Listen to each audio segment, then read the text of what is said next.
Wow, everybody, welcome to the Paranormal Portal. It is our Friday night show, and hope you guys are doing great. Thank you so much for joining me here, all of those of you who are coming in the door as we speak. And thanks so much for spending a part of your weekend right here with me. That means the world.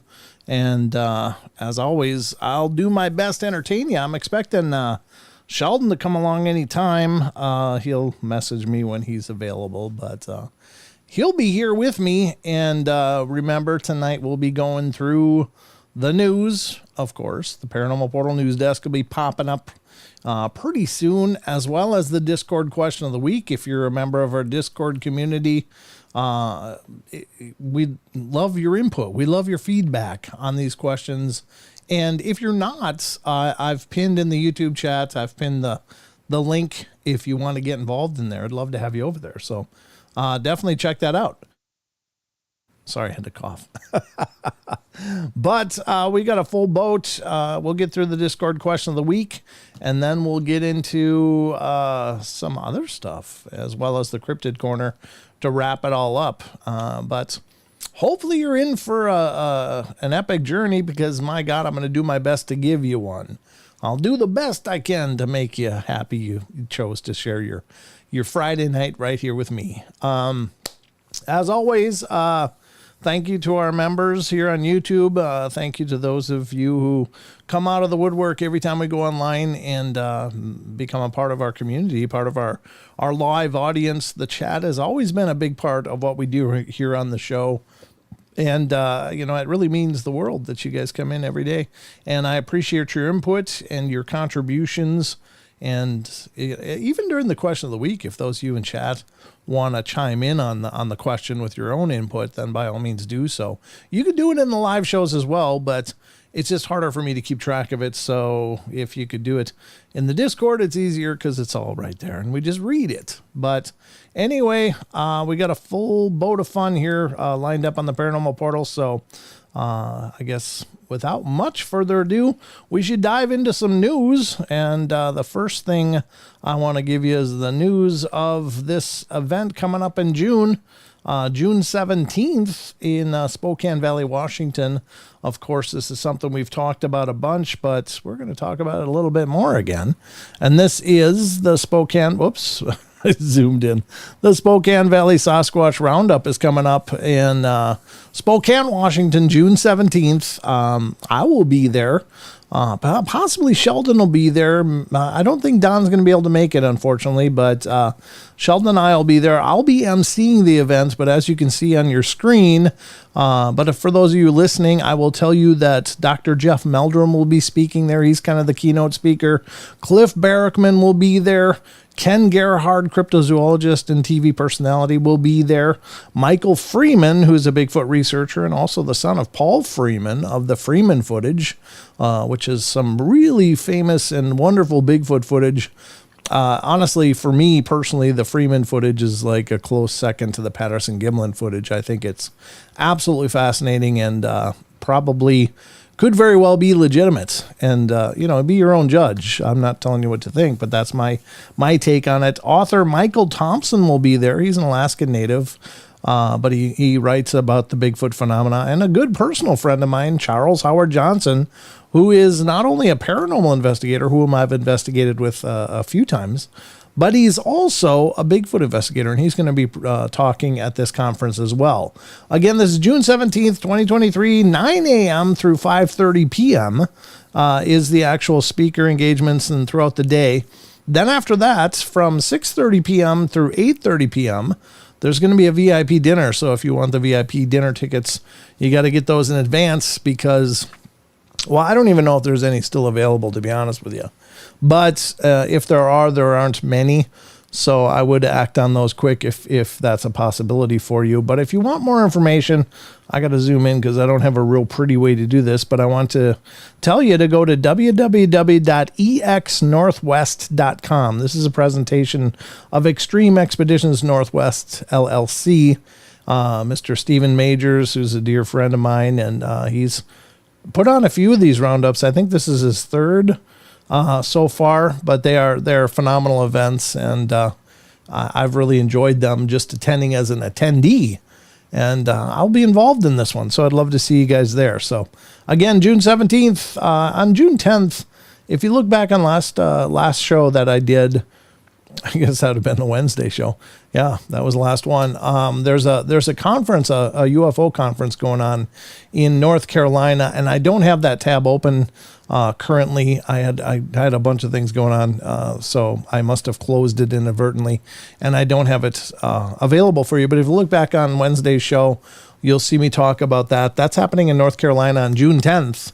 And so if you're looking for a good UFO conference to go to, that one looks like it'll be amazing.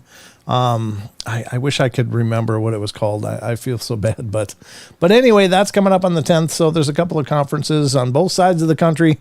The Spokane Valley Sasquatch Roundup is happening in Spokane Valley, Washington, and that's at the Spokane Valley Event Center in Washington State. So if you check it out, yeah, I know it'll be worth the journey if it's a possibility for you. And of course you can meet me. I mean, that's got to be worth something, right? Maybe a little something, but I'm looking forward to it. So check it out, folks. That'll be coming up in the future here. Now tonight I got the ghost kitty ball back here along with the K2. I laid it down so it's more in view, so I'm not blocking it all the time with my chair and, wiggling around. So the K2 meter's up. The cat toy that happens to go off sometimes is up, as well as the ghost radar, which is on your screen right here. And this is apparently allegedly able to capture potential spiritual presence that are in the room around me. And so if you see dots appear on that radar screen, the circular screen right here in the upper right of your screen, if you're on YouTube, then you'll know that I'm not alone here. My blackout curtain, which is right next to me over here, fell down again. And this time I got a picture of it and put it up on Facebook. So if you're following me on Facebook, check it out. I'm not saying it's definitely paranormal, but it's definitely unusual because that thing's been up for 5 years, hasn't moved, hasn't gone anywhere. And now twice in about a week's period of time, it's fallen. And this last time, the first time I was out of the room, this time I was just sitting here and thump, it came and just laid over my microphone stand, which is usually turned more that way when I'm not doing live shows. But is it paranormal? Maybe. Maybe not, but it's certainly unusual. And I thought, wow, that's interesting. Maybe that's an indicator of tonight's show. We'll see. We'll see. So we got a lot to get into. I saw that curtain fell again. Yeah, Diane, it sure did. It sure did. It's strange. It's just weird. It's not freaky. It doesn't terrify me or scare me in any way. I mean, I don't get the feeling like, oh God, you know, it could be, am I right or wrong? I don't know. I mean, I guess it could be scary, but I've lived in haunted houses for years and years, and so this kind of stuff is just Friday. And that's not to say that I'm got things flying and crazy activity, but I've certainly seen a ton of paranormal events in my life, and I guess for the most part it doesn't really freak me out. If it pulls down during the show, that'll be different. I really secured it pretty decently now, so if it comes down now, that will be a bit startling, but we'll cross that bridge if we come to it. So anyway, without further ado, I keep you running my gums, but it's got to be time for the news, folks. So let's do the news.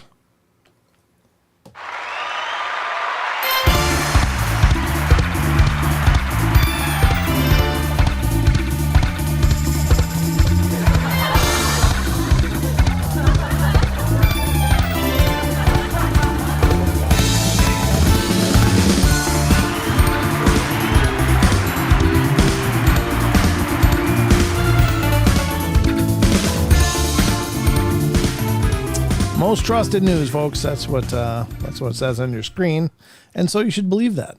Of course, I trust it, but I'm not sure I'm the best barometer for that because it's my newscast. But welcome to the Paranormal Portal News Desk. I'm your news anchor, Brent Thomas, and we'll keep watching for Mr. Sheldon. He could be pulling in any minute now. I don't have any messages from him yet, but he could just show up, and then we'll welcome him to the show.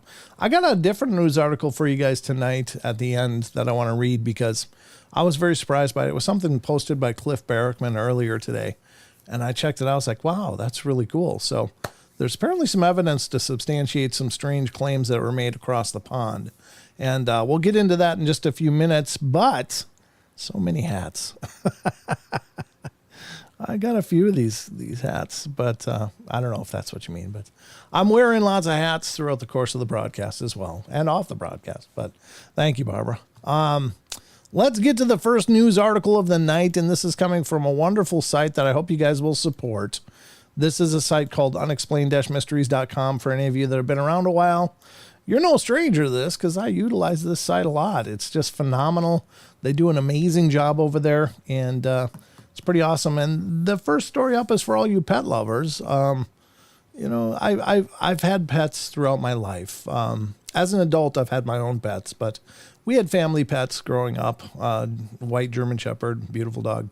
His name is Joe. And then we had cats, Patches and Goldie, and one before that called Sugar Brown, which was a 3-legged cat. But they're such amazing parts of our lives. They are just these incredible lights that, They are more than just consumers of cat products or dog products and producers of poop.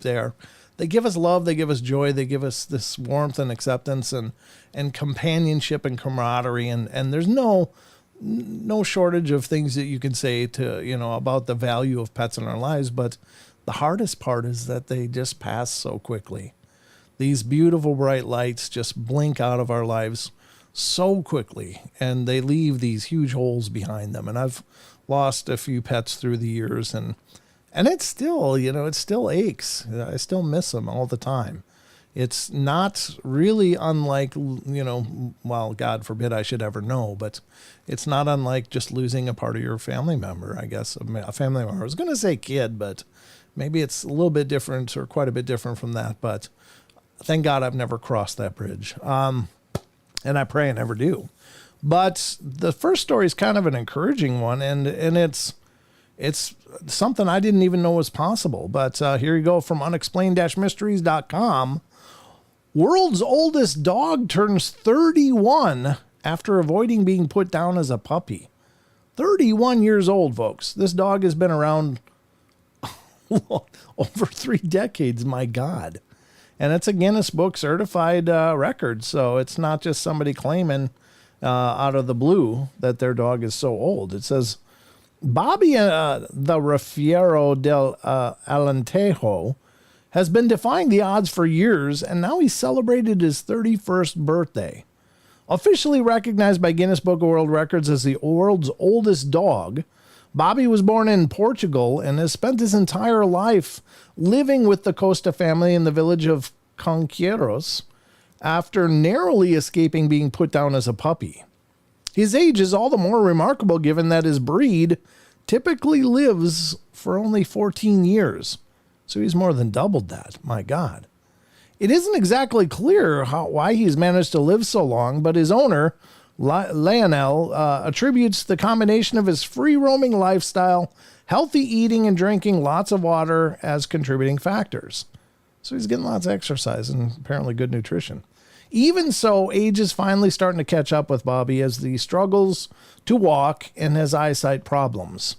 Bobby is special because looking at him is like remembering the people who are part of our family and unfortunately are no longer here. Like my father, my brother, or my grandparents who have already left this world, says Lionel. Bobby represents those generations. 31 years old. Man. Yeah, I had a German Shepherd who was just an incredible dog, and she lived 14 years. That was it. And then she had hip problems at the end too. It was a heartbreaker, but it's so amazing. This dog lived, over twice that long. Wow. That's phenomenal. Didn't know it was possible, but maybe there is something to the air down there or what? I don't know.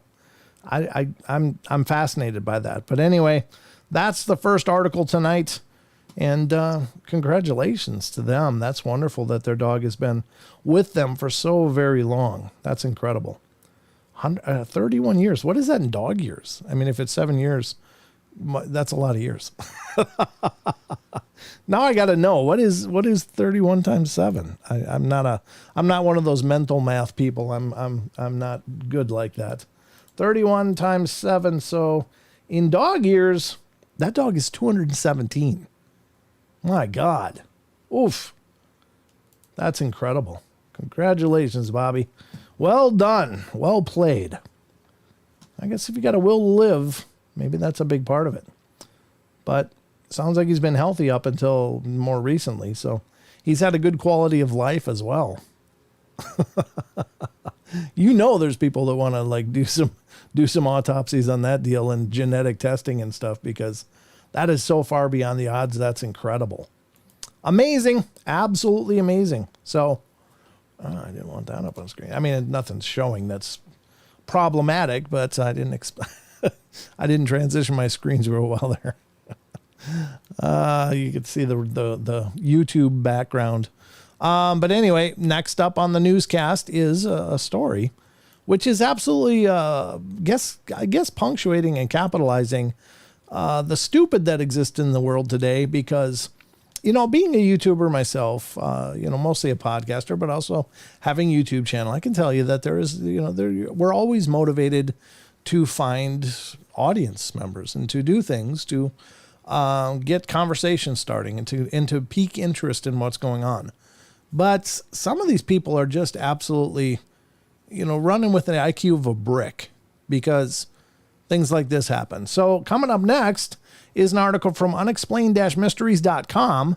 YouTuber faces jail after deliberately crashing his plane for views. Oh my God. How absolutely devoid of intelligence is this? Trevor Jacob has admitted to crashing his plane on purpose to attract subscribers to his YouTube channel. Oh my God. It seems that people will do anything for attention on social media these days, as evidenced by a recent court case in the United States involving a YouTuber who jumped out of his plane with a parachute and allowed the aircraft to crash, all so that he could upload the video for views.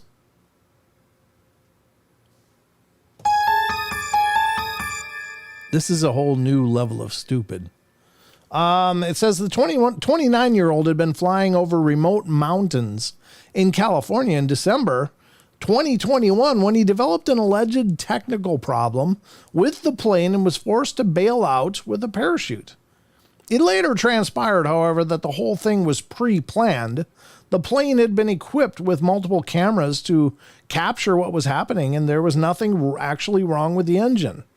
Oh, you brick. Viewers had become suspicious when Jacob appeared to have been wearing a parachute in preparation for the alleged technical failure and had jumped out of the plane with a selfie stick. No, Your Honor, it was an accident. No, I don't think so. He did not intend to reach his destination, but instead planned to eject from his aircraft during the flight and video himself parachuting to the ground in his airplane as it descended and crashed, said U.S. Attorney's Office and Central District for the Central District of California. While he did return to the crash site via helicopter to dispose of the debris, he now faces up to 20 years in prison for obstructing a federal investigation. As things stand, it's unlikely he will be flying a plane again anytime soon. Yeah, he doesn't deserve another shot at that. I mean, that's so much stupid in one story.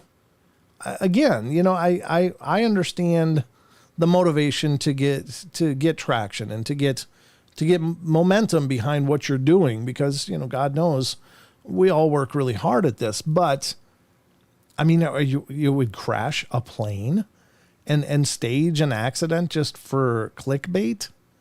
Man, that's a special kind of stupid right there. Unbelievable. This guy deserves chastising, I guess.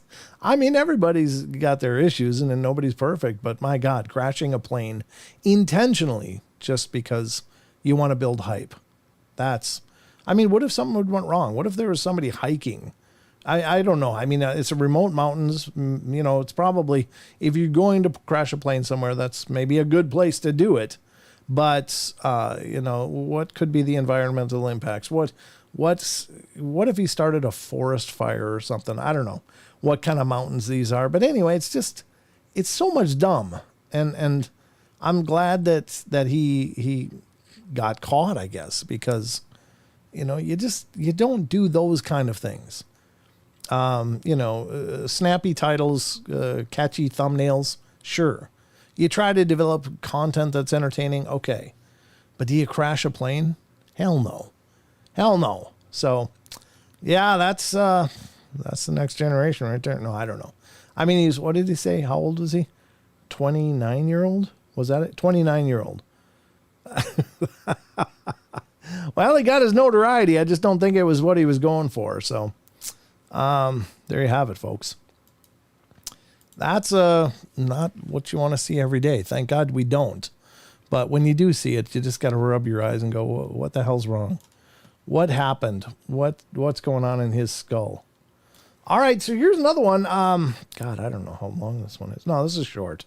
I'm not sure about this, but it seemed interesting, so I pulled it up. And this is the next article. And the second to last one. The next one is going to be the teaser I was talking about before. And this is from unexplained-mysteries.com. This is scientists compete to win $100,000 consciousness research prize. $100,000 to what? Prove consciousness? Okay, let's see what it says. More than 100 projects have been put forward in a bid to unlock the secrets of consciousness. The $100,000 Linda G. O'Brien Noetic Science Research Prize, which is being offered by the California-based Institute of Noetic Sciences, claims to recognize groundbreaking research in the field of consciousness, a subject that has long proven particularly challenging to study. In a recent press release, the Institute revealed that there had been 108 applicants in total, and that out of these 10, the 10 finalists had been picked to battle it out in phase 2. The scientific topics presented by these final 10 are as intriguing as they are diverse, focusing on everything from the connection between consciousness and quantum mechanics to the development of methods for testing out-of-body and near-death experiences. Interesting. Each of the participants hopes to make enough of an impact in the field of consciousness research to impress the judges and win the prize. We're thrilled to have received such a diverse and fascinating group of proposals from around the world, said scientist and judging panel member Arnaud Delorme. Delorme, I guess. The prize is a driving force to clarify what consciousness actually is and how it functions at a more fundamental level. IONS looks forward to identifying and announcing the winner in the coming weeks. Well, good luck to all the participants. I don't know. I mean, it's great, I guess, if they sort out some new understanding of how everything works, how consciousness directly interacts with the world around us. Fantastic, I guess. But, I think, again, asking science to validate something of spirituality, I don't know, is consciousness and spirituality the same? Maybe. I think it's more akin to spirituality or having a spirit and being aware. When I say spirituality, I'm talking about having a spirit and being aware, not of, religious practice or something. But I think that, maybe science is going to be challenged to do so, at least currently. But anyway, maybe we'll be surprised. We'll see. Whatever comes of this, we'll find out. And if I hear more, I will definitely keep you posted.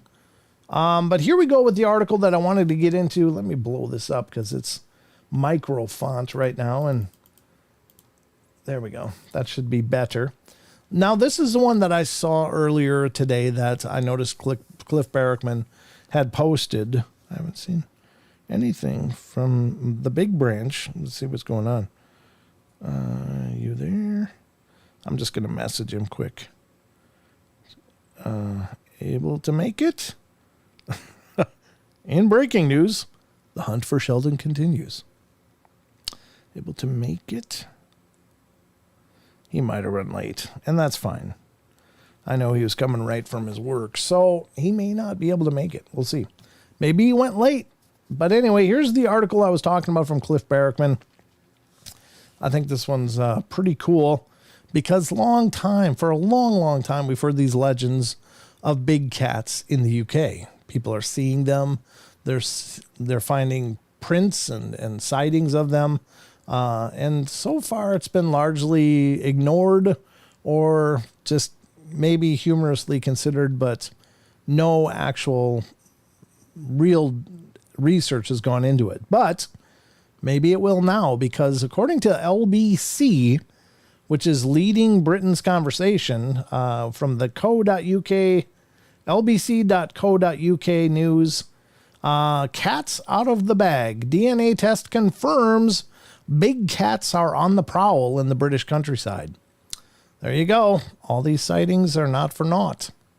And that's good, too, because how many people just dismissed this? Oh, big cats in Britain, come on. If they were here, we'd know it. Well, they're there.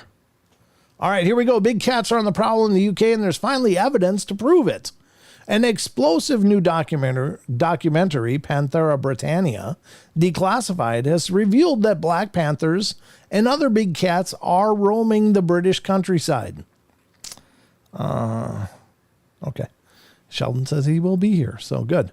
The shocking revelation comes after documentary makers spent years investigating sightings across the country. And now DNA from a black hare caught on a barbed wire fence following a sheep attack has offered definitive proof of the big cat's existence.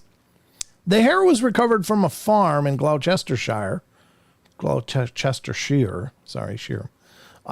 there had been some unusual predatory activity, and video footage of a large black animal captured only a few miles away from the sample was enough to raise suspicion. Forensic scientists at a top laboratory have now confirmed that the hair matches the DNA of the big cat species with a 99% match. 99% match. For decades, people in Gloucestershire and across the UK have reported sightings of what appear to be black leopards. Witnesses have described them as healthy and confident, suggesting they grew up in their environment. These stealthy predators mainly prey on wild animals like deer, but they've also been reported to attack foxes, ducks, geese, and even pigeons. While they can switch to sheep, it seems that they much prefer natural game. There's a nice picture. That's just a stock photo. However, the tooth pit analysis conducted at the Royal Agricultural University suggests that the relatively large carnivores that fed on the sheep carcass found at the same farm as the DNA result much prefer natural game. Matthew Everett from Dragonfly Films said the DNA was from hares caught in a barbed wire fence where there had been some unusual predatory activity. It's taken 5 years for the production team to find such evidence and film its journey from collection to analysis. People in Gloucestershire and Britain have described what appear to be black leopards for decades, so a leopard DNA result from a black hair sample is unsurprising. This is not the first such DNA result and is unlikely to be the last. There's a great deal of secondary evidence for these cats, such as consistent witness reports, but hard evidence like DNA is hard to get, so the contribution from this documentary is very helpful. Collecting such evidence from local people, farmers, landowners is essential. Citizen science like this will hopefully help us learn about the Bagheera-type big cats, which may be quietly naturalizing here. The current findings are not the first of their kind, but they provide valuable evidence to help understand the possible big cats living in the British countryside. Dragonfly Films is currently looking into broadcast options for the upcoming doc, while an earlier film version of the Panthera Britannica is available on Amazon Prime, Vimeo, and Apple TV. In 1976, the UK introduced a Dangerous Wild Animals Act, which required owners of certain exotic animals to obtain a license and meet strict safety standards. And this led to a surge in the number of abandoned or released exotic pets, including big cats, snakes, and primates. The aftermath of the Act's implementation resulted in the formation of animal sanctuaries and rescue centers, as well as concerns over the welfare and safety of both the exotic animals and the public. Some of the abandoned animals were able to be rehomed, while others were too dangerous to be domesticated and had to be euthanized. The Act continues to be in effect today and has greatly reduced the number of exotic animals kept as pets in the UK. So there you go, folks. There's actually genetic evidence to document the fact that there are indeed big cats roaming the UK countryside, especially around Gloucestershire. So that's exciting because for a long time this is considered a cryptid report. Cryptozoology. Well, it's not been proven. Well, they still haven't actually captured the cats, but this is the next best thing. This is actual DNA evidence found on a barbed wire fence right next to a deer or a sheep attack that was documented. So, that is the smoking gun, so to speak, in terms of validating a species. Now, we'll see what comes of it, but that's at least encouraging news, because how long have people been making these claims, and how long have those claims been ignored? How many people go missing in the UK? And could it be sometimes from big cats? I don't know, maybe. Very, very scary stuff. But at any rate, I don't know. I good, bad, otherwise, you be the judge. But this is going to wrap up our news for tonight. So let's get back to the regularly scheduled program.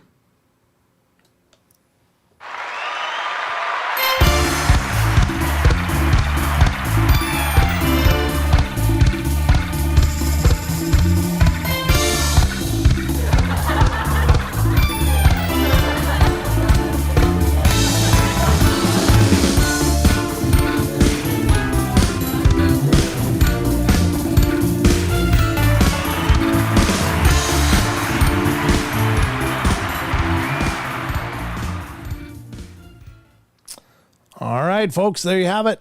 Big cats are, they're there. They're there. It's no longer cryptozoology. It's now just zoology. Now we got cats. Now we got big cats. Wonder what else they're going to find. I mean, this is, you know, you consider the UK, and it's a big country. I haven't been all around it, but I've been there, and beautiful country, wonderful people. I loved it over there, but you wouldn't. You know, I mean, it's mostly agriculturalized. You know, there are still, I'm sure, many large stands of forests and stuff around, but it's not the habitat you consider when you're thinking of big cats. But there you have it. They're out there. I put a link to it in the YouTube chat if anybody wants to check out the article for themselves. But it's very interesting. Very, very interesting. Just full of dad jokes tonight, Rachel. Rachel's doing dad jokes? What's up with that, Rachel? Dad jokes. All right. Damn good dad jokes, too. All right. Well, good joke is always a good joke. And by God, at least you're not laughing at me. That's the big part. So, okay. Now, ladies and gentlemen, as usual, we in the Paranormal Portal like to go to our Discord community. And in case you didn't know, yes, we have a Discord. And it is accessible to anybody that wants to join. We've got a wonderful group of people over there that regularly contributed and are part of the discussion. But, you know, it's been fantastic because we also have a segment of our live shows which ties directly into our Discord server. And that is called the Discord Question of the Week. And by golly, we're going to get to that right now. And here we go, ladies and gentlemen. It's time. I think it's time. What the hell's going on? Wrong. Whoops, wrong freaking thing. There we go. Let's get to this.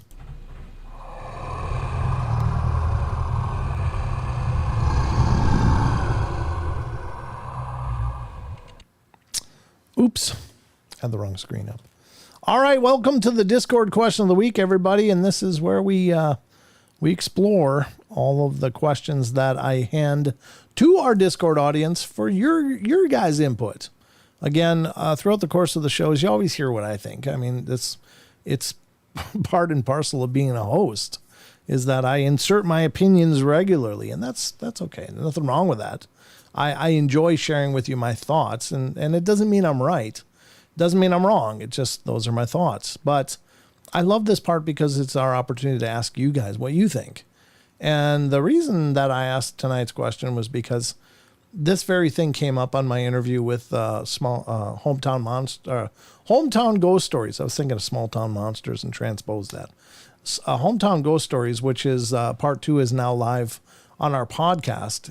The part 1 released Monday, and we released part 2 today. But during the discussion with the gentleman, we talked about some of the legendary ghost stories and how people find evidence of them. So that's what we're going to talk about tonight. And since Sheldon's not here yet, I will field the question. And that is, Question of the Week, Friday show. In terms of paranormal activity, there are allegedly hundreds of locations that share legends. Many bridges around the world are supposedly sites of mothers who cast their infants into the currents below. Many hotels have legends of a bride which, for whatever heartbreaking reason, takes her own life, or hotels that claim to have children spirits from mishaps on the steps that ended their young lives. And not surprisingly, most of these stories are simply legend with no historical data to authenticate the claim. However, even though the stories may not be true, there are many investigations which catch activity consistent with these alleged tales. What do you believe is going on here? Is it possible that the belief creates the phenomena? And I thought this was an interesting thing to talk about. Hi, Portal Mom. Good to see you. And first up came Bertie Kuda, who responded first. And Bertie says, maybe it's a collective consciousness type of thing. Tulpa thing, rather. In that the more people who believe it's happening makes it come true. And I think you're really onto something there. I really do. I think that there's religion has long stated that the key is faith. Faith in a religion makes it real. Now, that doesn't mean you're necessarily creating a divine consciousness that looks over you, but it's certainly a magnifier, and it certainly creates incredible phenomena and incredible experiences for the believers if you have really strong, good faith.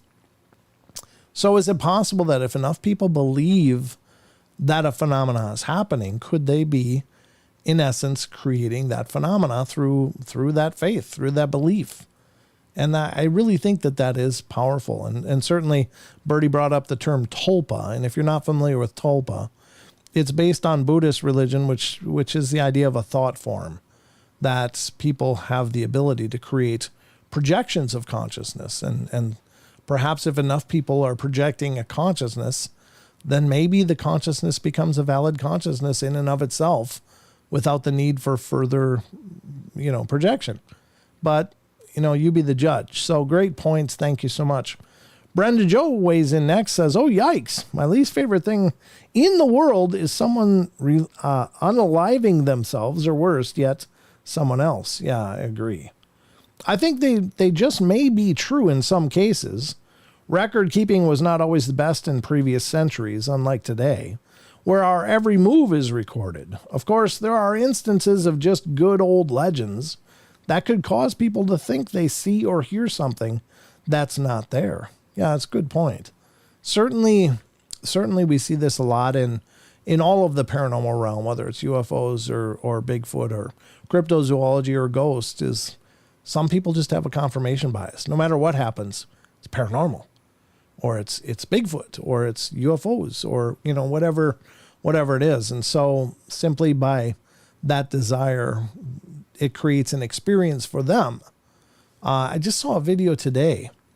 Somebody had taken I don't know if it was a trail cam or a security camera or whatever, but it's shooting out at like a field or a rural setting. But in the camera frame, there's a silvery white line, and it's kind of wiggling, and you can hear the winds blowing, but this line is wiggling, and the person's like, oh my God, what should I do? Who do I call? And somebody weighed in on the comments, and I was like, yeah, you're absolutely right. Said, look, that's a spider web. But the person was so convinced they caught something otherworldly that they were clearly looked like they were kind of frantic about it. Like, oh no, I've got this silvery white line. And it's like, yeah, that's a spider web. And so I think there is a confirmation bias issue in paranormal pursuers of whatever caliber or flavor. And I think that can certainly be a liability. So good point.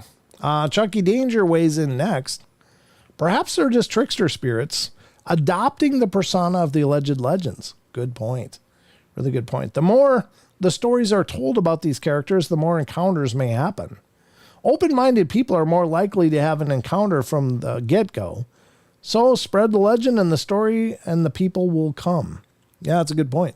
I think that very logic is used oftentimes in some locations that are trying to, build up interest in what they're doing. Is you spread a good ghost story. Oh, this is where a terrible event happened, and true or not, or embellished or not, the legend becomes the truth. And so that's a good point. Good thoughts, Chucky. All right, Celtic Thorn Rose weighs in next. Legends are based in truth. These are stories of suicides are all over. The world is hard and difficult place to be in, and it takes its toll, sadly. Yeah, that is horrible. Historically, many things have not been authenticated, as record keeping was not great in the past, and also records are lost. So we're left with folklore and stories. Sure, there is truth to that. These events happen enough that they come down through history, so maybe it happened long past for the present day people to know exactly when and all the accounts. Perhaps the paranormal is trying to just let us know that these events took place and to remember and maybe help us not to let it happen again. There are so many reasons for these stories and occurrences. And that's a good point, too. I don't mean to suggest that just because there's no record of an event mean it could never have happened. But when a story is repeated so many times, and again, I'm gonna repeat something I've shared on the show many times, and that is when I grew up in Minnesota, and there was a bridge being built. I don't know when it was built, in the 40s or something. It was built and named after a president, but the old bridge was taken out. The new bridge was being set. The footings were being cast. And the legendary story of the divers that went down and saw these huge shark-like fish down there and came up terrified, swearing they'd never go back down there. And I thought, wow, that's incredible. These murky waters of the Mississippi, sure. I mean, what could be under there? And so I believe that is gospel. But then when I started traveling around for a company that I worked for, I started hearing the same legend. So many bridges, so many dams, all had the same story of these terrified divers who went down. And it's repeated. Could they all have had that same event happen? Probably not. But they all expect that under the cover of their murky depths lies these huge monsters. And maybe they're right. I've watched Jeremy Wade, that fisherman guy, on the Discovery Channel or Animal Planet, and he catches some scary fish, and I was like, oh God, even out of the Mississippi, and I was like, wow, I didn't expect that. But certainly there's huge fish. But are all those stories true, or did it take off and just got readopted in different places? So that's kind of my context for this. But anyway, great thoughts so far. ZX81V2 says, history is written by the winners, and legends are born from history. Myth and fables are written by the losers. Ways of telling a story without being true to facts, and a fact is a half-truth. I was like, yeah, that's certainly true. There's no question. And Celtic Thorn Rose says, yes to this. You are saying things that are true. And I piped in and said, yeah, I agree, but what do you make of the hauntings based on legends where it is clear that no such person or circumstances existed or happened? And he does weigh back in again in a little bit. But Lewis came in, and Comet Man says, sometimes without documented historical newspaper articles to back up the legend, even legends give power to whatever it is haunting the place. That's a good point. I mean, Crybaby Bridge has many legends, or Gravity Hills, where you park a car in neutral and supposedly invisible forces push you back up the hill. The spookiest is Clinton Road. Oh, you said road, yeah. Sorry. But yeah, I think that's true. Although I would like to interject that I think that most of those legends of the cars going uphill have been debunked, and it's more of an optical illusion that you think, because of the way the landscape is, you think you're going uphill, but actually if you put a ball down, it will roll uphill too. So actually the grade is going down, even though it seems like you're going up. And so that's more of an optical illusion thing. But yeah, good point. Rachel 101 weighs in next. The places where paranormal activities are recorded, there may be the collective unconscious drawing in something, creating a thought form or groupthink tulpa. There could be formless entities who wander areas and are drawn to structures, natural or human built, bridges, lakes with cliffs, roads, etc. They could wear the skin of local legends as a costume and perform the play upon the stage of these places. Why would any entity do that? There's so many unknowns. It could be the nature of thought forms that humans have created when our ancestors first lived in groups. Something very old has continued to wander and found a purpose in the edges of civilization. That's a great point. And it was brought up once before as well, but is it possible that some of these spirits are like, oh, that's what they think here. Okay, well, I'll be that. And I don't know. Is it entertaining for them to become the legend? Maybe. I don't know. It makes you wonder, because what is the existence of an ethereal, ghostly being. And I'm not saying formerly human or not. I'm just saying anything that we perceive as spiritual, do they get a kick out of getting a rise out of us? Is that fun? I think it probably would be. I've heard many people say, God, when I pass, I'm going to haunt the hell out of people. This is going to be great. And it's funny because, I got to admit, if I'm for whatever reason stuck in a place, I'm going to have a good time with it. I'm going to make it interesting for sure. I'm going to make some believers out of people. I'll tell you that. But good points, Rachel. Thank you so much. Just here and there, 66. It's possible that human mind can create it. We only use a small portion of our brains. Many of those tales are based on real happening. People don't want it printed in the local gazettes that their child killed themselves after finding their financial or fiance or spouse cheating. So legends are born and history repeats itself. Yeah, certainly. I'm certain that some of them are real, but it is interesting that even though some places don't seem to have any basis for the legend, or it seems to be repeated from somewhere else, they still can have activity that authenticates the legend. And that's what I find really interesting. So is it a thought form projected by the people that, and I'm kind of using this out of context, but even Jesus said it's done unto you as you believe. So what if that means that if you believe something is real, that it becomes real? What if that means that we manifest the reality of the thing just by belief in it? And I know most people take that to mean, well, that means how strong your faith is. It's done unto you according to your faith. And it could be right, but what if it meant more than that? What if it meant more than just the one explanation? So something to think about. So here's ZX81V2 piping in again. He says, a man dies in a house on a hill in a spooky area of town. Local kids made up stories that no one ever seen him, and they knew he was there. When he died, the kids made jokes that an old man Jack haunts that house. He used to be an evil magician. Years go by, and stories get forgotten until one day, many years later, one of these kids, growing up, says to his son, you see that house over there on that hill? That's the old magician's house. This happens within a few years. When it comes to ghosts and hauntings of people and places, there's always the principle that the ghost, their ghost, has been taken out of context. Are you sure it's who you say? Places and events get made up all the time throughout history. Some things get cross-linked in these other things, and they become the new. Some of these spirits have been there a long time. Mimic, human fear, like the rake, was a spooky pasta. I think it was creepy pasta, but yeah, yep. And now people see it all the time. Was it real before it was a story? Slender Man, same principle. A good story will last forever. Yeah, there is truth to that. That's, a good story does have a long shelf life. And yeah, as for the rake, I don't think, I think the rake is just a rebranding of an old phenomena. I think that perhaps the rake was a ghoul.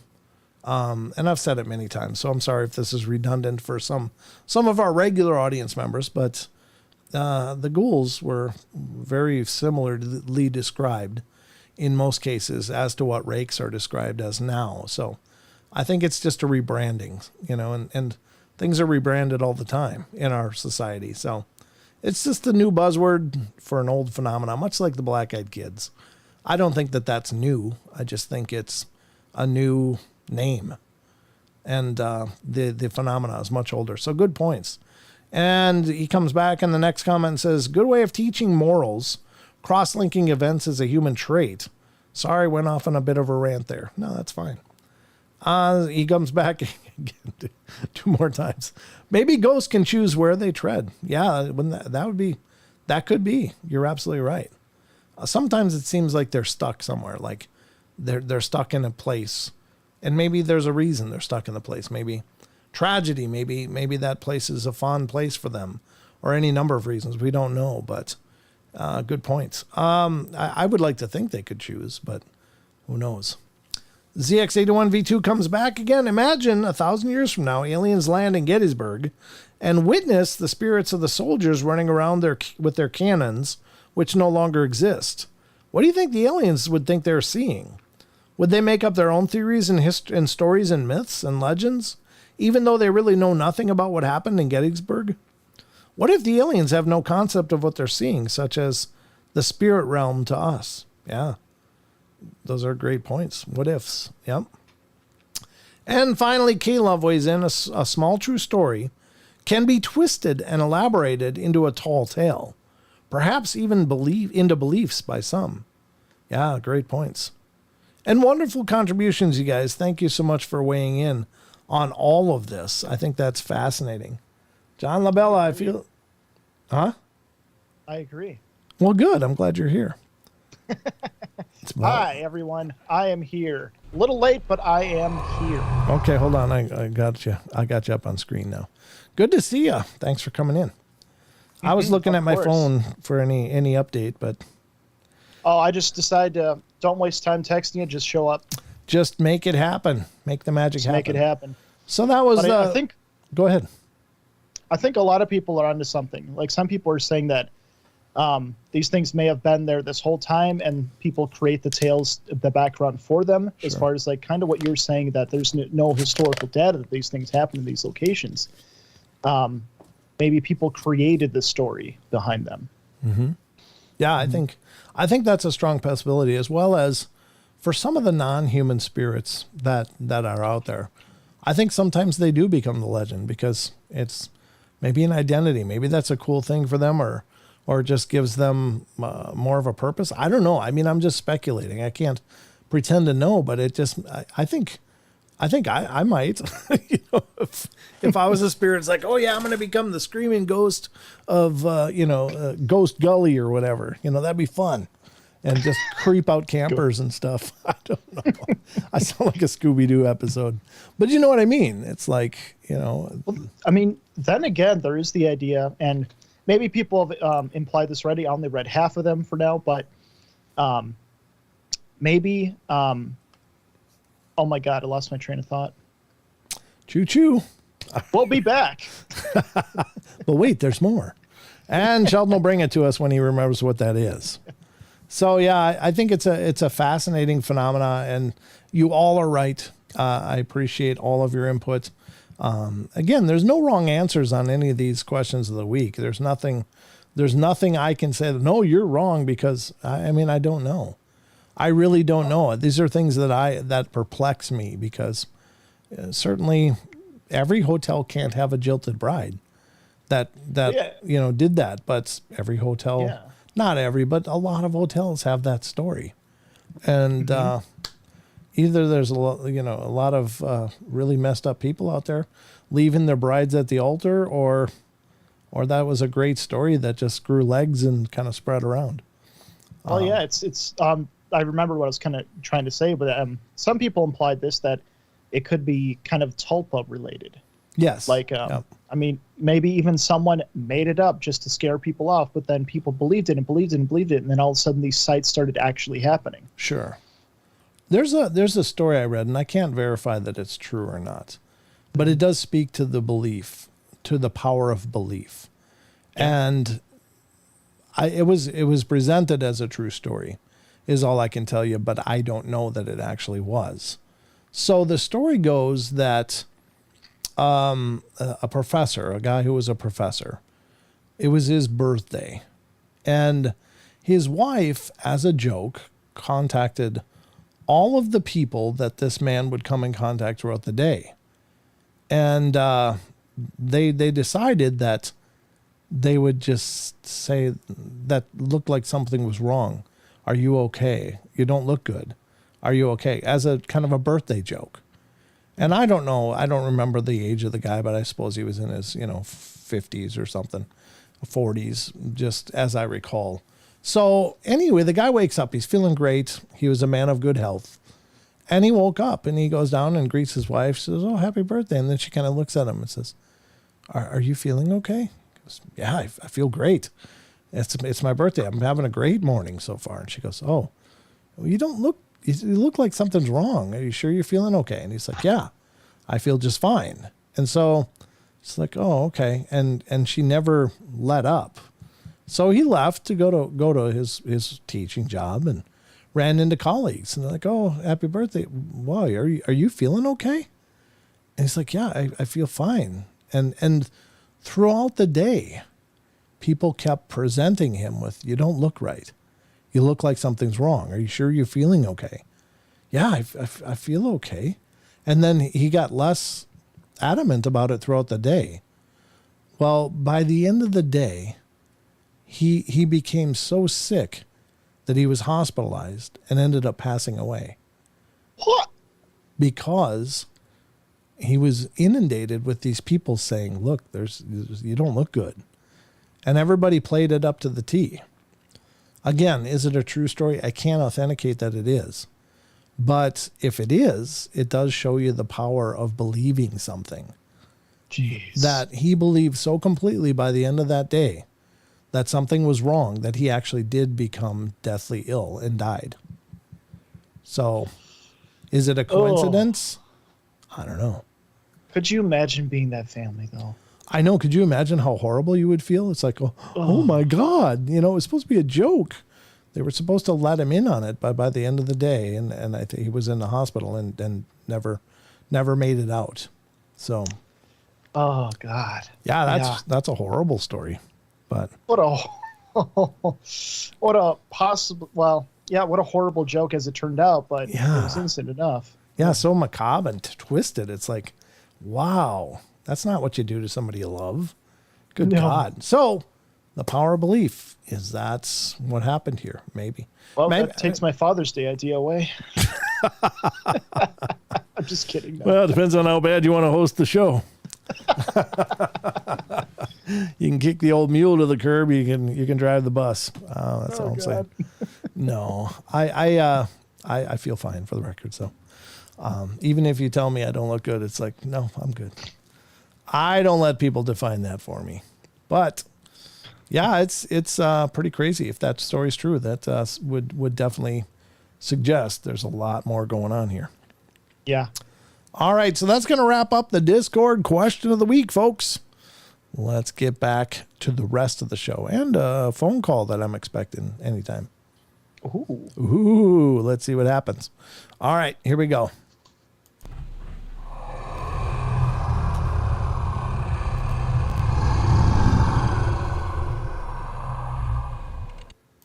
All right, so I'm going to just hold on here and chat with you for a second, Sheldon, while we see if that phone call comes in. Absolutely. And we'll find out just what's going on. So how you doing, by the way? I'm doing great. I am feeling great. Good. And yeah, I'm good. I'm glad to be here. Well, we're glad you're here. You made it. That's the important part. Mars is doing really nice this time of year. Mm-hmm. What is Mars? Yeah. Mars. Mm-hmm. Is that what's behind you, Mars? A nighttime Mars? I don't know. It could be. It could be. Looks about like most of the rover pictures. But yeah, I think that believing in something is very powerful. And you know, if faith and belief kind of go hand in hand, then I guess it is the stuff of miracles, but it's also the stuff of curses. And it's everything in between. You know. And yeah, true. I think it's a curse is one thing, and certainly I think that just willing something in and of itself can carry a measure, but if the person knows about it and believes in it, then it becomes really powerful, you know? I mean, in a sense, you could say that belief is kind of dangerous and should have a lot of responsibility attached to it when you think about it like that. Yeah, but I don't think we've been taught that we create. You know, yeah. I mean, we're taught that we're kind of these little amoebas bouncing around in the petri dish. You know, that things just happen. Things happen to us.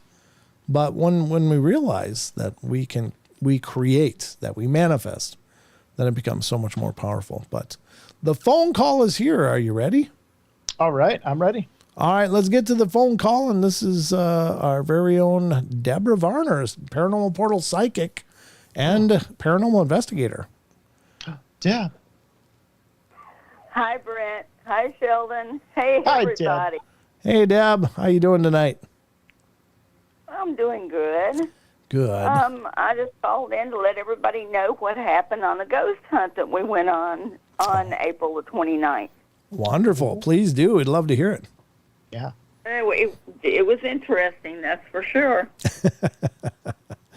So what happened?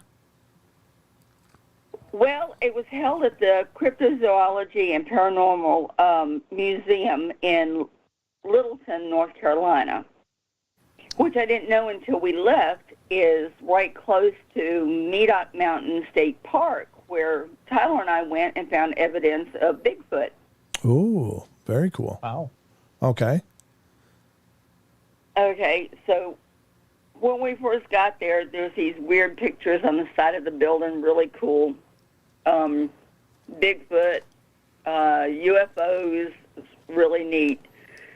So we went in, and first thing you see is a giant statue of Bigfoot holding a baby Bigfoot. Which is awesome. It was. Yeah. Then in the background, he has got a lot of the footprint. Where you take the plaster of Paris or whatever, and you get the forms of Bigfoot prints. He has got a lot of those and other cryptids there in the back behind Bigfoot. He's got kind of like a little store area when you first go in, and then you go on towards the back. Well, we all met up in one area towards the back of the museum, and he told us we were welcome to walk around and check everything. We went downstairs and off to the right-hand side, walked into a room. Now, Bo and his girlfriend, fiance, Jennifer was with us. Three of the four of our crew was there. You walk into this room, and there's a round table there with chairs around it. First thing that hit me was seance. Oh, wow. And, okay. yeah. And we looked around, and I told Bo, I said, there's already spirits here. Ooh.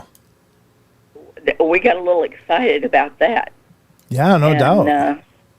Yeah. When we went up to talk to Steve, which is Stephen Bartello, he owns and runs the museum.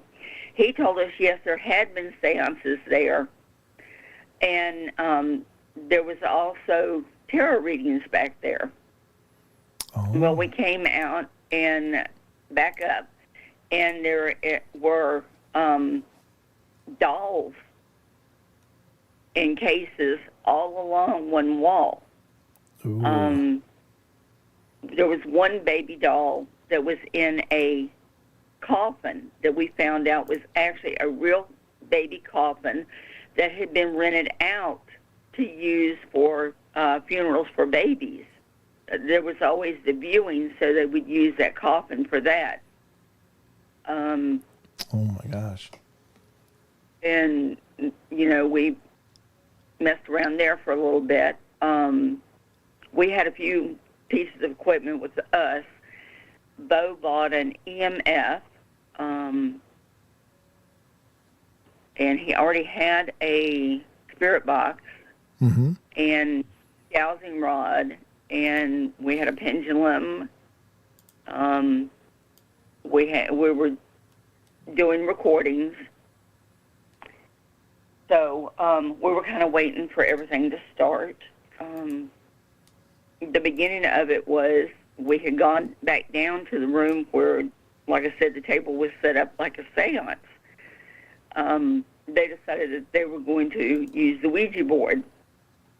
Well, I'm just not into the Ouija board, so I set off. Yeah. It was kind of, hoping that it wasn't really going to work, which it didn't so much. Yeah. Now, Dr. Mary got a few names from it, and I think she said it was names of her kids. Well, while I'm sitting there, I get to looking over in the corner behind Bo and Jennifer, and I keep seeing a woman there. Oh. And I got the name Carol. So when everybody left out, I stopped Mary, and I asked her if she knew a Carol. And she got a funny look on her face, and she said, my mother-in-law. Wow. Oh. And we talked for a little bit about a few things, and then we went on back into where the dolls were at and started looking around and checking to see if we could pick up anything. Mm-hmm. There was only a couple of dolls at the time that I could really pick up anything from. And we just, like we said, we milled around for a little bit. There was oh my goodness, I forget what it was, but it was from an old barn. And somebody had used it to hang themselves. Oh, wow. And, yeah, Bo used the EMF on that, and boy, it registered big time. Sure, yeah. I was tickled with that. So was he. He was really excited. That's creepy. And we went to the back room, and we talked for a little bit, and then when everything, pretty much started, we went out to where the dolls were at. There was I don't know if people know who the clown Emmett Kelly was, but there was a doll there that looked like an Emmett Kelly doll. Oh. One of the ladies running the event, which is Raven Paranormal Events. Okay. And they do all different areas. So if you're interested in this, you could check in with them. She had the coolest dowsing rods. They had like neon lights. They were really cool. Oh, neat. Okay. I got to get some. And she started working with it, but she wasn't really getting a whole lot. She got a few letters for a name, and I was standing off to the side, and I got to thinking with, what she was getting. She said, well, it doesn't make sense, and she walked off, and I stood there for a few minutes thinking and about some of the letters that she got, and I was like, Bradley, it came through really strong. Mm.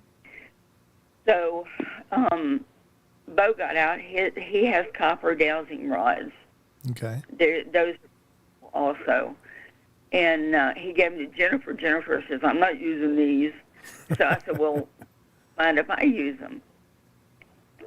Well, the whole time we're doing all the investigating and stuff, Jennifer's got the recorder going on. And I was supposed to, have gotten a hold of Bo to talk to him, but he's busy. He runs he works for a record company. Mm. And they some accidents and stuff, so I wasn't able to get information yet about what all they got. Well, here we were with the clown doll, and I had the dowsing rods, and Jennifer was right beside me and recording all of everything that was going on. So I said, is your name Bradley? We got a yes right away. I was like, okay, thank you. Went on asking questions. All the information I got from him was that he was in his 30s. He died in the 1960s. He was stabbed by an unknown person. Ooh. And his spirit was placed into the doll. Like ritualistically? So I was very happy with the information that we got. Right. Does that mean his spirit was placed in there by someone ritualistically, or what does that mean? I have a feeling that that's what it was. Yeah, that's what I was thinking. I will whoever murdered him, the one that did it. Okay. Wow. Jeez. Well, from there, we went into the back room. Steve, the guy, like I said, the guy that runs the museum, excuse me, he had a REM pod set up at a trunk full of dolls. Well, Jennifer and I decided that we would go ahead and do the REM pod. Bo had the he had the spirit box over beside it. He had earbuds in so that as we were asking questions, he could hear anything that came up. Oh, okay. And, I mean, female, the best that I remember that we got was something about her dying, having to do something with childbirth. Bo got a name of Rose. He turned around and looked at us and he said, it said Rose. So I took it that that's who we were talking to. And I asked, I said, are you happy that we're here? Do you mind us being here? And, I mean, it was, no, she didn't mind us being there. Yes, she was glad we were there. I said, well, my friend over there beside y'all, I said, are you happy he's here? And it was an emphatic no. Oh. So from there, when we finished that, everybody was kind of talking about some of the things that were going on. And Bo turned around and looked at me. He says, did you touch me? I said, no, I didn't. I said, I'm way over here. I said, my arms aren't that long. Something had been on his shirt tail. Oh, wow. Did it? Went on, and something pulled on the neck of his shirt. Nice. And he was trying to figure out what was going on. The next thing you know, his neck gets scratched. Oh, no. Oh, okay. Yeah. Yeah, and there was quite a few people that saw it. From what I understand, somebody had got a picture of it. I'll have to get a hold of that. Right. But after that, we all just kind of talked for a little bit. I sat and talked to the owner of the museum and found out a lot of information about the area, which we're going to try our best to go back next month to do another investigation. It will probably be just the four of us. I'm going to try to work it that way. Yeah. And told us we'd go on the outside of the building into the woods, whatever, you know, and he'd go with us. They have been on Bigfoot investigations there at Medoc. Oh, wow. They have got a picture of, in the woods, a, oh my goodness, a Civil War soldier. They showed that to us. I mean, you could tell the uniform and everything. Wow. It's just such a cool area, and from what I understand, and just a feeling that I got when we were driving into town, there's definitely a lot of energy there. No doubt. Jeez, yeah. But after we talked to him, they did a little video, you know, asking us, you know, what went on or what happened to us while we were there, Jennifer and I. Then when we went back out, we decided, well, you know, there's not a whole lot more that seemed like going on. So we were getting ready to go. We came back out where the dolls were at, and it seemed like the later it was getting, the more energy those dolls were putting off. Oh, sure. So that really made up our mind that, yes, we're going back, and we're going to go back later. Yeah. And time. Bo wants to go and be there around 2, 3 o'clock in the morning, which I'm good with that. Oh, yeah. That would be brilliant. I think, you know, with that much activity and that much jammed into a space, it would be neat if you had the ability to leave a recorder running, you know, and just when, you know, either when it's vacant or when you're in a different part of the building, and just see if, you know, if some voices come through or anything, because especially if there's haunted dolls hanging around and possibly other objects that have attachments to them. I bet you anything you guys would pull some pretty amazing EVPs. Yeah, probably. I'm waiting. Like I said, Jennifer was recording. She probably had about an hour and a half of recording. And I'm waiting to see what they tell me they got back, if anything, on those recordings. Because I'm pretty sure there had something on that. Yeah. Yeah. Yeah, exactly. But yeah, and sometimes, for whatever reason in investigations, two people can be carrying recorders and one person may be the only one to pick up the voices. And I'm not sure why, but it seems like they seem to interact directly with the devices. It's not like just a sound, I mean, I'm speaking to the choir with you, but you know what I mean? It's like they seem to do their responses are very energetic and not just an audio wavelength that's happening in the air. Sometimes you get those disembodied voices that you can record, but EVPs seem to be specific to the device. Like I've seen many people that have gone investigating and they may both have recorders going, but only one of them will pick up the sound. And that's really, really impressive.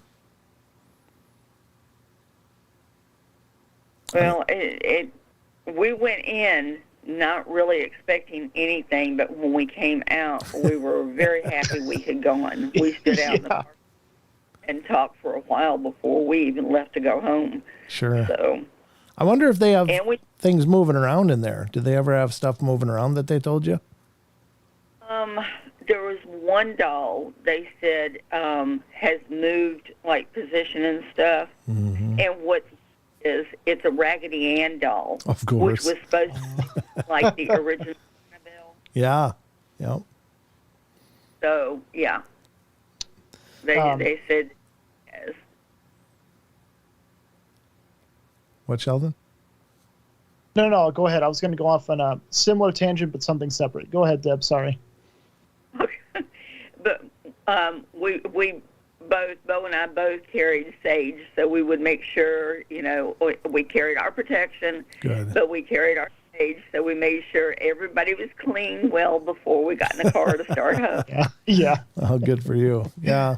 Yeah, I know you know what you're doing, so I don't even have to consider that. But I'd really like to check that place out too, because I think with all of those different items in one place, I just think it's got to create kind of a superstorm of possibility for activity rearing up. Yeah. Oh yeah. Yeah. Wow. Well, if I ever get to that neck of the woods, you'll have to see if we can go over there. Absolutely. and coming. Absolutely, yeah. If you do get back in there, please keep us posted. I'm dying to hear what happens next. Yeah. Absolutely, I will. Yeah. Well, thank you so much for calling in, Deb. It's wonderful to hear from you, and it's nice to hear from you in this context as well. I mean, I know you're usually coming on the show to work all night while I just relax, but Oh, that's no, it's wonderful. So we love you, dear, and thank you so much for calling in and sharing these stories.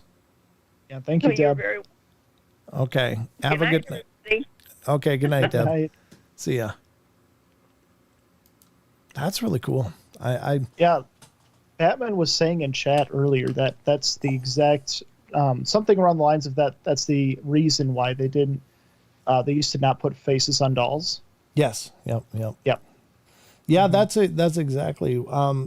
Certainly there's the phenomena of spirits wandering into dolls, and that seems to be common. But sometimes they're not there of their own volition, and that's the part that doesn't get talked about much. Is that there's a thing called binding of spirits, and it's not a good practice, but not in my opinion anyway, because you're taking something and binding it to something, and I think that's kind of horrible personally. But not every haunted doll is there by its own free will, and that's kind of the sad, scary part. It's just what What if you were bound to a doll and you had no choice, but you had to sit and live out your existence within this shell of plastic or ceramic?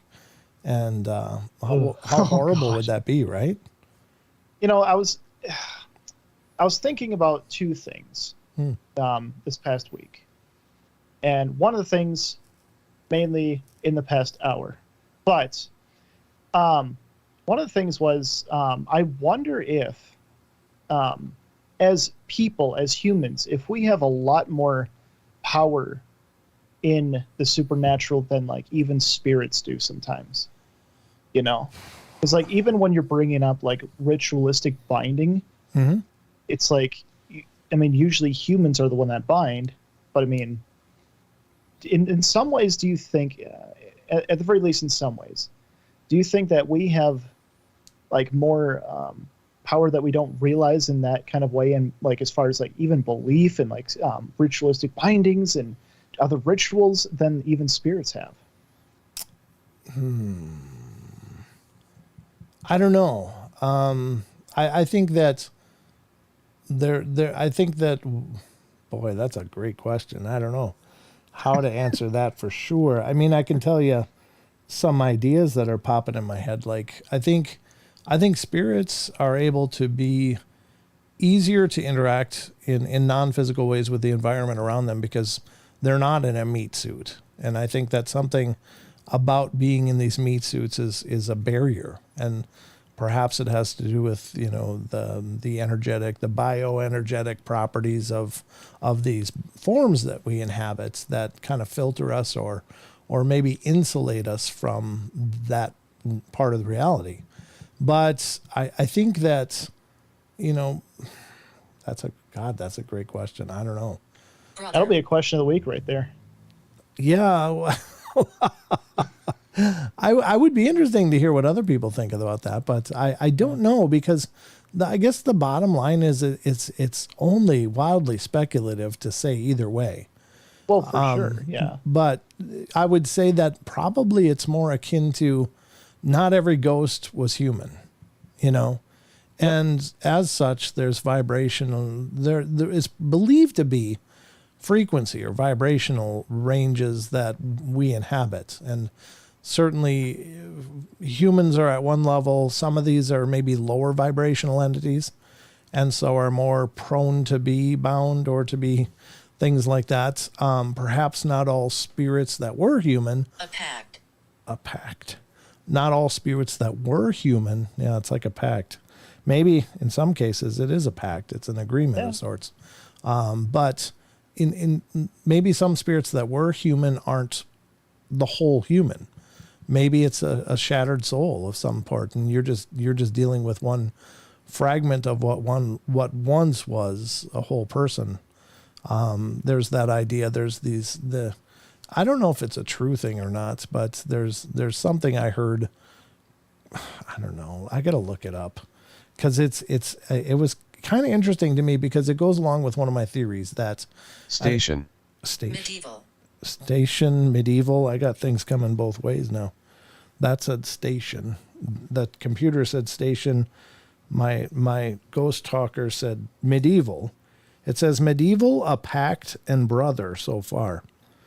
And that sounds like some someone's telling a story over there. It's kind of almost to me, it's almost like having to do with the ritualistic stuff that I was talking about. But there's a concept, and I don't know if it's just from a movie, but it actually does follow along with a belief of mine. And part of the belief that I have is that some earthbound spirits are just fractions of the spirit that they once were.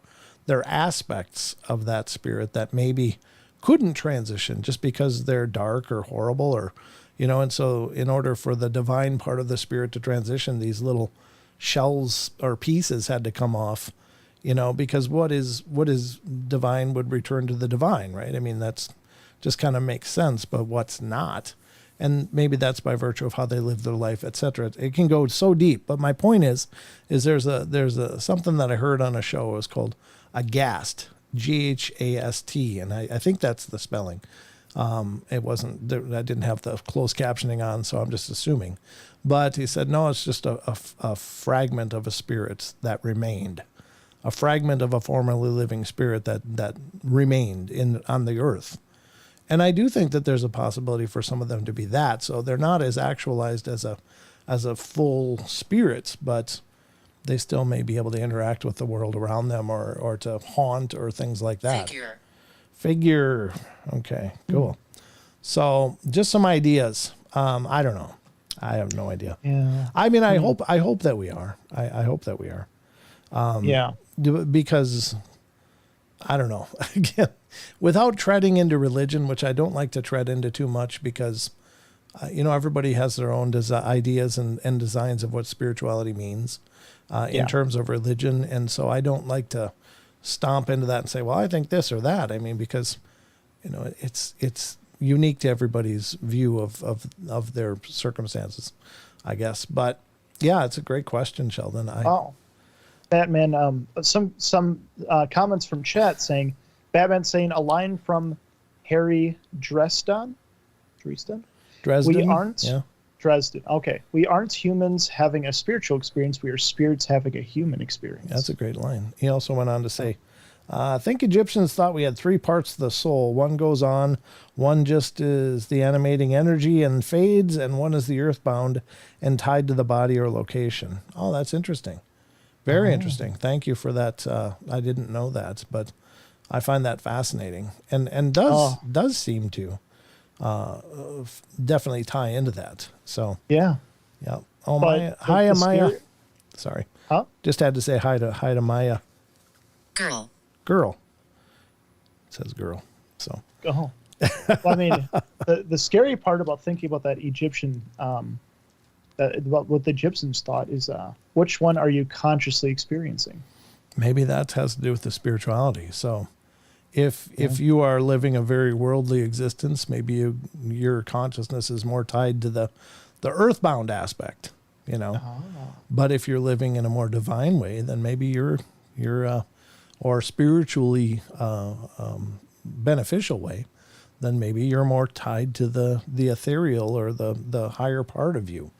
So maybe that's everything, Good point. Where you focus your energy is where you resonate to. So if you were focused on the world, then you're kind of tied to it, I guess. But if you're focused on the next life or living a good life and being better, then maybe that's the keys. I don't know.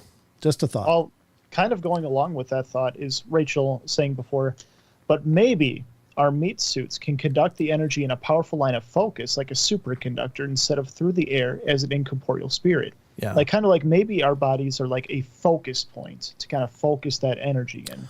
Well, and so maybe we can do more with it. And I fully agree with that because I'll tell you what, every pursuit we have to train ourselves. It's like, I think there's a part of ourselves that can always already do most everything that we want to do.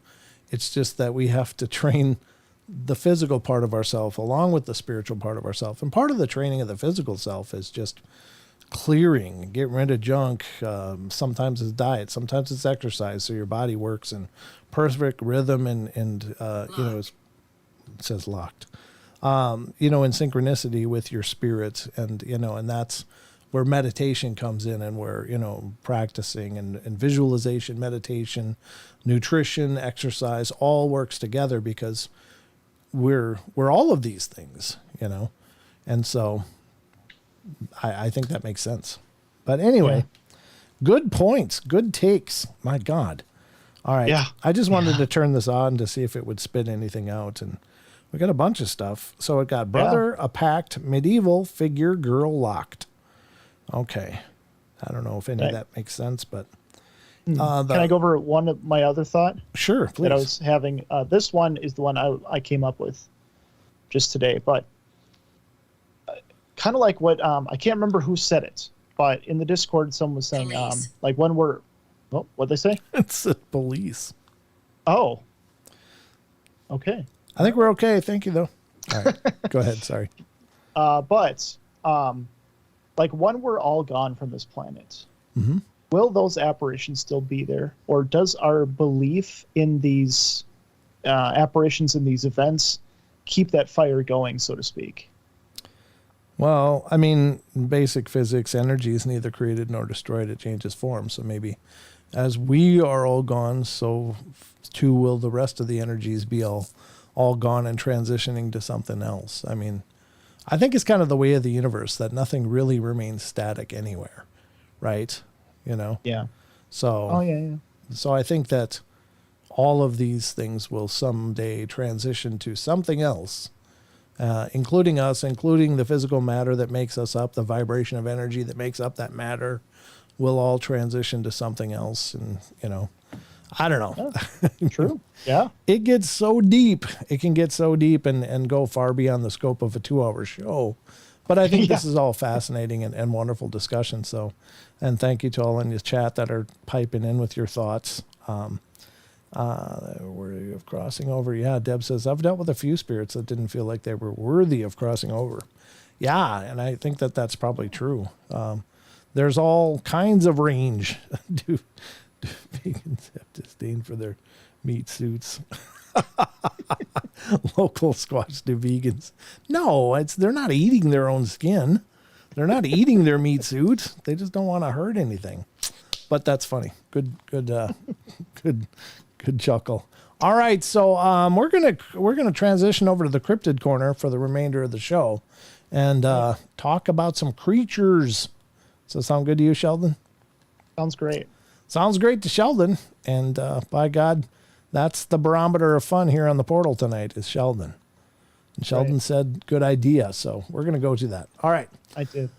First up comes a story from again my good friend Mr. Wes Germer. I'm just throwing that out there, you know, just dropping names. No. Mr. Wes. He's a good guy. He's a truly fantastic person. But he has Sasquatch Chronicles blog, and I would encourage you guys, if you don't already check it out, please check it out. And check out the confessionalspodcast.com as well. Great site, as well as Lon Strickler's Phantoms and Monsters. Those are some great sites for some amazing takes and experiences people have had. So first up, we're going to do a story from April 21st from Sasquatch Chronicles blog. And this says, I saw what was throwing rocks at us. And again, we're talking about Bigfoot, I guess, because squirrels, so far as we know, don't throw rocks. A listener writes, I'm a 30-year-old law enforcement officer, still active. And while deer hunting with my brother, we went to an area that was so thick with brush and briars, even the deer hunters would not go in there. It had a river running through, and we wanted to fish, and it had a good spot that loggers specifically cleared out for them, and it was perfect for camping. Oh, that's cool. Yeah, there's some beautiful areas up here as well. Just going to turn this back on.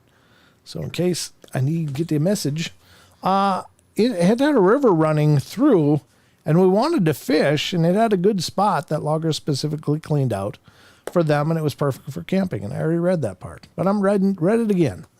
The first weekend in October, we went in, and we were cutting trees for firewood and basically just clearing up around the campsite when rocks started hitting the river. I mean big rocks, not pebbles. Even tree branches were being thrown in the river. And I can give you all the details, but the climax was when we saw what was doing this. And the next morning I got up to pee and stoked the fire. And as the fire got bigger, I saw a Bigfoot, at least 8 feet tall, just standing about 30 yards from me. We just looked in awe for about 20 seconds. And then it let out the most horrible scream I've ever heard and dashed through the brush like a breeze in the wind. God, that's amazing. Wow. If you've ever walked through thick brush, I'm here to tell you that it is a slice of hell. I mean, it truly is horrible when you're in thick brush and you're trying to get through it. It's like 1,000 hands pulling at you from every direction. You got to snap and twist and push through. And I don't know what it's like to hear one of these things charging through the woods. But when you hear that stuff breaking, I imagine it just about makes you know, drop a fudge stripe. I don't know. I mean, it's got to be horrifying. People say it sounds like they're driving a truck through the trees. Like it's that kind of noise. And I can imagine, but you just really get a real respect for the force and the abandon that these things can exhibit, because they can blow through that like they're in a dead run and it doesn't slow them down. It's like incredible. So I'm glad I wasn't there for this guy's experience, but horrifying. All right, let's go to the next one. This one's from April 24th, New Mexico. I don't know if this is Jemez or Jemez Mountains sighting. A listener writes, I'll start my email off as a little background about myself and how I discovered your podcast. My name is Juan, and I'm 30 years old, and I'm from New Mexico. I'm a Native American from a northern tribe, growing up in the res, and there are stories about giants living in the mountains, coming down to steal women and eat kids. And other stories about our native peoples fought the giants to protect the people. And of course, there's the stories to scare kids like don't go outside after dark or so-and-so will get you and take you. As I'm sure you know, there are a lot of other stories and superstitions that go along with Native American beliefs and culture. Getting to how I discovered your podcast, myself and my girlfriend were on our way back to Albuquerque from a weekend getaway drive to Colorado when we discovered your podcast on Spotify. It was late, and it had to be after 11 p.m. or so when we were on Highway 550 passing the Jemez Mountains. I'm just going to say Jemez because I just don't know. Driving past the mountains, I told my girlfriend my Sasquatch experience I had in the Jemez Mountains, and then we proceeded to search Sasquatch/Bigfoot on Spotify, and we found your show, which was great, by the way. Definitely the best one out there. So getting to my experience in sighting, it was back in either 2015 or 16. I had to hard to remember. I was with my mom, sister, cousin, and two of my aunts. Here in New Mexico, we the locals go pinyon picking, I guess, or pinion picking, to gather pinion nuts to eat and sell, as you'll often see people on the side of the road with signs that say pinions for sale. You can either buy them raw or roasted and salted, and they even have pinion coffee now, and that's what we had planned for the day, to go pinion picking. My aunt had heard of a good pinion picking spot up in the Jemez Mountains, and her friend had told her about that was only accessible by 4x4 because of how bad the roads were. So my aunt asked if we could take my truck. Well, the six of us loaded into my crew cab truck with a cooler with lunch and drinks, and off we went. To give you an idea of where we were, we took 550 to Jemez, or Jemez, again, I don't know, turned towards the Ponderosa on 290, and there we got into a forest and state roads. My aunt was giving me directions when and where to turn, and I've always wanted to go back to the location, but I don't recall the roads and turns we took to get there. If you were to look at a map, my best guess is we were somewhere on southeast side of Jemez Springs, and we had reached our destination after driving for some time. By destination, I mean that this looks like a good spot, pull over here, haha. I had pulled off the road into a clearing, and we started pinion picking, which is not for the faint of heart or for someone who doesn't have the patience for it, as you literally have to pick each pinion off the ground by hand and place it in a bucket, container, or sacrificial pillowcase. I'm sure others have a more efficient way of doing it, but for us, that was the process. Being in my early 20s, getting tired and bored of it came only about an hour or so into it. So I decided to wander off and do some exploring of the area. While we were there, other trucks had passed us in both directions, so it was obvious other people were up there. There was no cell phone reception in the area we were at, and I decided to leave my phone in the truck plugged into the charger. I figured if I couldn't use my phone, I might as well not have a full battery for when we get back to town. I'd wandered off to the east of the road and that we had driven in on. After walking for some time, about 30 minutes or so in one direction, I came to an overlook area and climbed into onto a rock to sit and have better viewing of the area below. My guess would have been that From the bottom to the top where I was is about 100 feet or so. Below there were trees up high and grass below the grass below. The area I was looking at in front of me had a curve to it, and there was a road that went from left to right. And there was a herd of cows below grazing. I sat and watched them for a bit, and after a while, a truck had popped up on the road from the right side of the area and was making its way to the left side of the area. The cows were in the road on the path of the truck, so the driver started to honk its horn, rolled down the window, throwing get out of the way hand motions to get the cows out of the way. The cows weren't budging. Finally, the passenger in the truck got out and started to yell and motion the cow to get out of the way, and the cows finally moved enough so that the truck could continue on its way. After the truck had driven off, the cows continued grazing and were slowly moving to the left of the area. And that's when I saw something moving in the trees above where the cows were. Well, at first I didn't think anything of it. I just thought it was a cow or cows making its way to the rest of the herd below. After watching and focusing on it, I realized that what I was looking at was one object moving from tree to tree, always staying hidden behind the next tree trunk for coverage. I thought it was a cow at first because of how wide this thing looked. It looked to be the width of a cow broadside. My mind was trying to figure out what I was looking at and finally realized and saw that what I was looking at were shoulders. The legs moving and arms swaying and reaching out to the next tree in front of the next. As I'm writing this email, my heart rate is increasing just writing what I saw that day. After seeing the shoulders, legs, and arms, I finally saw the head and realized how huge and how tall this thing looked in the distance I was looking at it from, which is about 250 to 300 yards away, as the crow flies. It looked like a shadow moving, but I could see the legs taking steps as it was walking between the trees, and when the sunlight hit it, I could see that it was brownish in color. This thing was stalking the cows below and had absolutely no idea I was there watching from above. Before this thing could get any closer to the cows and make any kind of effort to catch one, I heard a yell/scream coming from the direction I had first spotted it from. And man, as soon as those cows heard that yell, they booked it like no tomorrow, clear across to the other side towards the direction the truck went.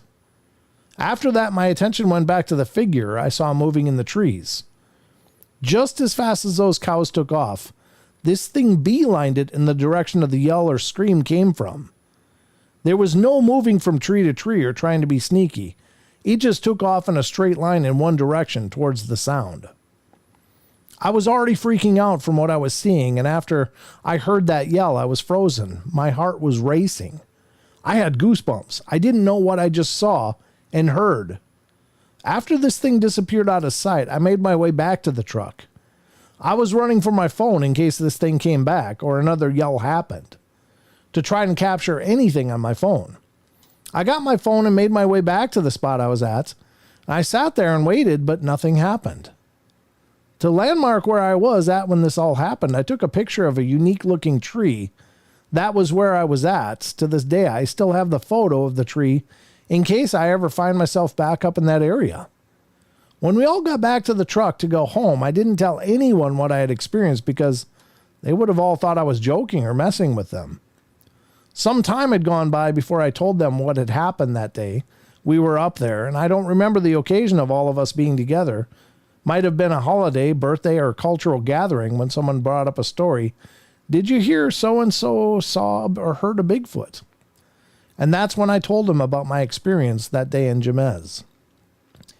Now that my family and close friends know I'm a believer, they always send me media articles of sightings in New Mexico or buy me Sasquatch items or clothing. For New Mexico being a big state compared to others, the communities are small and seem like someone always knows someone, and you know through a mutual friend or family member. And the native communities are even smaller, where everyone knows everyone. I have a Sasquatch sticker in my truck and see other vehicles around town have stickers almost daily. It's definitely a conversation starter. I'll be out and about and someone will ask, what's up with the Bigfoot sticker? And I'll be wearing a Sasquatch shirt and people will ask, are you a believer? And they'll proceed to tell me about something they know, someone they know who has had some kind of experience or encounter. That's my story. I've only told a handful of people the whole story where it took place. Other natives in the areas will say, yep, he's up there. So-and-so saw or / heard one. If I was a Sasquatch, I'd definitely call Jemez Mountains and Wilderness my home. There's plenty of small and big game up there. Rabbits, fox, coyote, deer, turkey, elk, bear, and water resources from the lake, rivers, and streams that have plenty of fish in them. And there's also the pinyon nuts and berries. All of it could sustain a Sasquatch diet. Another little side note, my girlfriend's dads and brothers are hunters, and she casually told them, I've seen one, and come to find out they've had experiences and heard stories about Sasquatch on their hunting land, and a story about a Sasquatch seen stealing a sheep on a Navajo reservation, running across a field into the mountain, and another story about a Sasquatch being shot and buried on the reservation and blacked out SUVs going in and retrieving the body. Last story I'll finish up was of a close family friend of mine who works for a state department, not going to mention the exact name. He's been in the mountains most of his career, knows every animal and animal sound, and he heard a yell / scream that he couldn't identify and attributed it to being a Sasquatch and seeing and finding footprints. Hearing other people's encounters and experience on your podcast has given me the courage to write you this email. Wow, that's pretty cool. Jeez. Yeah. Sheesh. I tell you what, they're everywhere, folks. If you think you don't live where Sasquatch are, you'd have to be in Hawaii. Yeah. Well, true. I think that's the only, well, there's even some claims apparently coming in from Hawaii now, but I don't know how much to believe of that. But, you know, at any rate, they seem to be everywhere else. There's that part of me that's like, man, I wish I had my Bigfoot experience. And then there's another part that's like, no, I don't want that. No, I don't want that. You know, the only thing I've experienced is that growling, but I'm here to tell you, I never want to experience it again. And that was without seeing. That was just hearing and feeling that. And it was just, I can't begin to express how horrifying that is and how humbling it is, because I was 14 at the time, but I was still 14. When you're 14, you think I can handle anything. I'm nearly a man. And when I heard that sound, I felt like a little kitten. I just felt so small and weak, and it's horrifying. It's just terrible, because I thought that sound meant I was about to die. I mean, that's the only thing I can tell you. I thought that sound, whatever was making that sound, was the thing that was about to kill me. And I knew there was nothing I could do about it. Not a thing I could do except not look, because I didn't want to see it coming. I didn't want to see it coming to kill me. I mean, that's the only thought that went through my mind. And I must not have been alone, because the guy I was with didn't move either. We just both froze and just stood as this thing rumbled. And it was just so terrifying. That's the part, the terrifying factor. Yeah. But if I could assume that I'm going to live and get out of there just fine without anything else, then I want that experience. But yeah. Yeah, I know. I mean, I would like to experience one at a distance. You know, it's like, that's definitely a Bigfoot. I saw a Bigfoot, and that would be cool. But you just don't know. The one you're seeing at the distance, is that alone? Or is the other 5 of them right around you? You know, is that the one that's trying to grab your attention? Because I really think that they choose to be seen. I think they, like, maybe not in this guy's story, because he was at such a distance. It was just like, oh, cows. Didn't expect somebody to be sitting up on a rock over looking down at the valley. But, at a distance would be cool. But I'll tell you what, folks, I would love to believe that these are gentle, kind, wonderful forest animals or beings, people that have a purpose. And maybe they are. but I've just heard so many stories to the contrary as well. I've heard the good stories, and I think that again, there's a diversity in their psychology. That there's some that are wonderful and benevolent and kind and helpful, and I think there's others of them that aren't so much. And I think that's very much akin to people. There are people that would go out of their way to give you their last dollar. They would give you they would push your car, to help you. And then there's the other people that would just as soon put a knife in your back, and there's that full spectrum. So, I just don't know. You just don't know which one you're getting, with people or with these beings.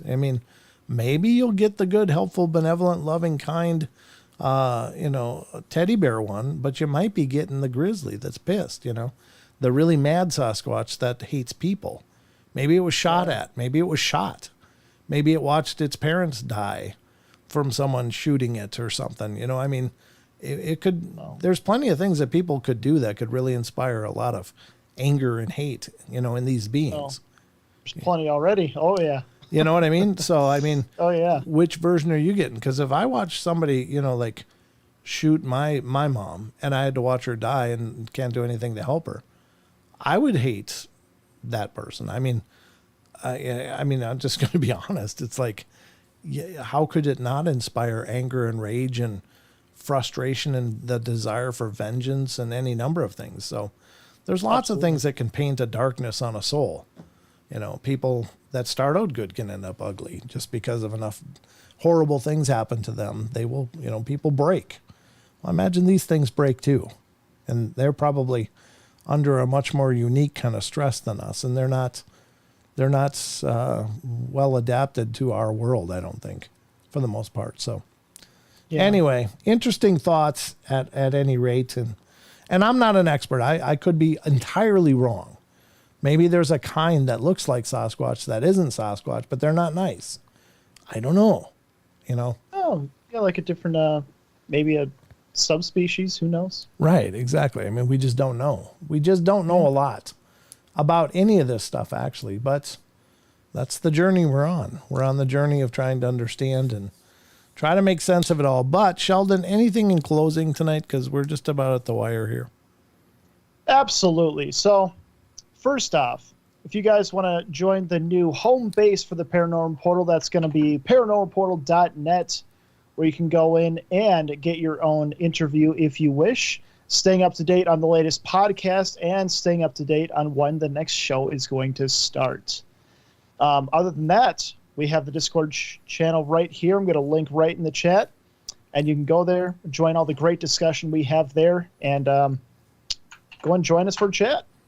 Absolutely. And that's also pinned in the chat as well to the top of the Discord. Nice. So, yeah, folks, but that's going to about wrap it up for us tonight. And thank you to all of you for being here again. Special thank you to all of you who take the time to like the streams, to share them, to put the word out there about the Paranormal Portal YouTube show. Special love to all of you who check out the podcast as well. You can find all the podcast episodes here on the YouTube channel, so don't forget about that. And thank you to our YouTube members. And for those of you that super chat when you can, that's really cool. Helps us a ton.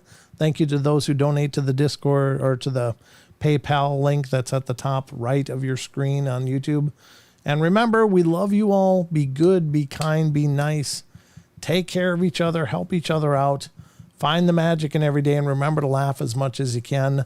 There'll be another show tomorrow night. I'll be here. It'll be just you guys and me, but I'll be happy to entertain the hell out of you as best as I know how. So thanks a bunch, everybody. Have a great and wonderful night, and we will see you on tomorrow night's show, 7 p.m. Pacific Standard Time, 9 Central, 10 Eastern. So we'll talk to you then, everybody. Have a great night. Good night.